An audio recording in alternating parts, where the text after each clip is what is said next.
Hello friends, good morning, welcome to all of you. आज हमारे lecture की शुरुआत होगी लॉजिकल कनेक्टिव से। प्रीवियस दो लेक्चर्स में मैंने आपको स्टेटमेंट की डेफिनेशन और उस डेफिनेशन के डिपेंडेंट कुछ एग्जांपल्स पढ़ाए थे। तो आज हम हमारे लेक्चर की शुरुआत करेंगे लॉजिकल कनेक्टिव से। Let's see. So before starting the logical connectives, we require some definitions. So one of them is simple statement, other is compound statement. Now see what is simple statement. A simple statement, a statement which cannot be split further into two or more statements. Simple statement का कौन सा statement होगा बेटा? ऐसा statement जो दो या दो से ज्यादा स्टेटमेंट में स्प्लिट नहीं हो सकता है, डिवाइडेड नहीं हो सकता है। Simple example look, milk is white. White is called a simple statement क्योंकि ये तो डिवाइड ही नहीं हो सकता, ये कंप्लीट अपने आप में एक स्टेटमेंट है। तो ऐसे स्टेटमेंट्स को हम बोलते हैं सिंपल स्टेटमेंट।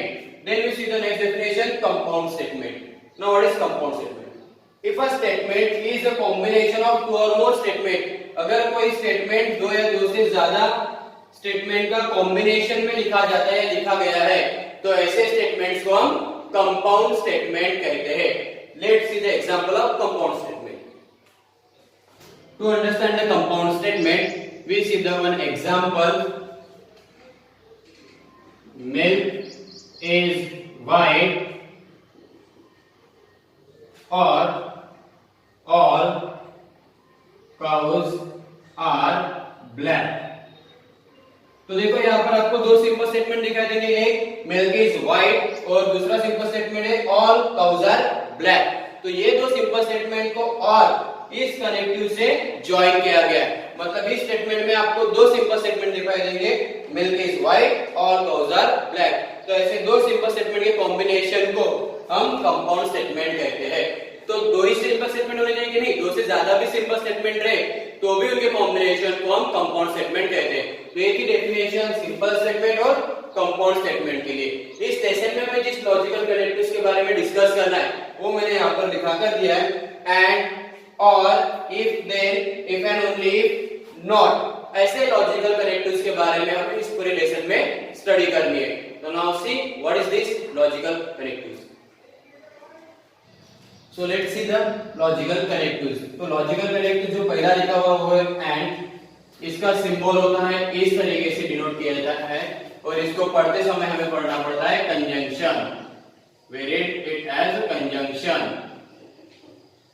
देन और के लिए इस तरीके से सिंबल लिखा जाता है जिसको हम पढ़ते हैं disjunction, disjunction. Next logical connectives था इफ देन। इसके लिए एरोहेड का सिंबल है, इस तरीके से आप मेंशन करो या फिर इस तरीके से मेंशन करो। इसको पढ़ा जाता है इम्प्लीकेशन, इम्प्लीकेशन, और you can say that conditional, और you can say that conditional. Next है इफ एंड ओनली। इसको किस तरह कभी कभी एग्जाम में ऐसे भी लिखा जाता है आई डबल एफ करके, इफ एंड ओनली और आई डबल एफ। तो इसका सिंबल इस तरीके से होता है, इसको पढ़ा जाता है डबल इम्प्लीकेशन, डबल इम्प्लीकेशन। और बाय कंडीशनल।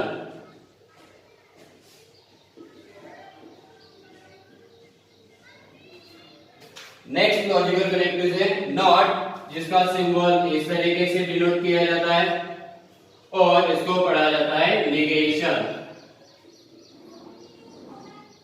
तो these are the all logical connectives which are written on the board and by this symbol which is written as conjunction, और जिसका सिंबल इस तरीके से हम पढ़ते हैं disjunction, if then, एरोहेड का सिंबल है इम्प्लीकेशन या फिर कंडीशनल भी आप उसको बोल सकते हो, इफ एंड ओनली, और डबल एफ, इसको भी इफ एंड ओनली भी पढ़ते हैं, डबल एरोहेड, डबल इम्प्लीकेशन और बाय कंडीशनल।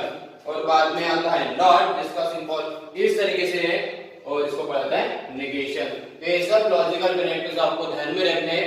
हम वन बाय वन एक एक लॉजिकल कनेक्टिव्स के बारे में आगे के लेक्चर में कंटिन्यू करेंगे। तो माय डियर स्टूडेंट्स, ये था आज का हमारा लेक्चर जिसमें मैंने आपको लॉजिकल कनेक्टिव्स के बारे में पूरी इंफॉर्मेशन दे दी है कि लॉजिकल कनेक्टिव्स के सिंबल क्या होते हैं और उनको पढ़ा क्या जाता है। तो नेक्स्ट लेक्चर में हम इनके बारे में पूरा डिस्कशन करेंगे कि लॉजिकल कनेक्टिव्स को लिखा कैसे जाता है और इनके लिए ट्रुथ टेबल कैसे बनते हैं। तो next topic in next lecture.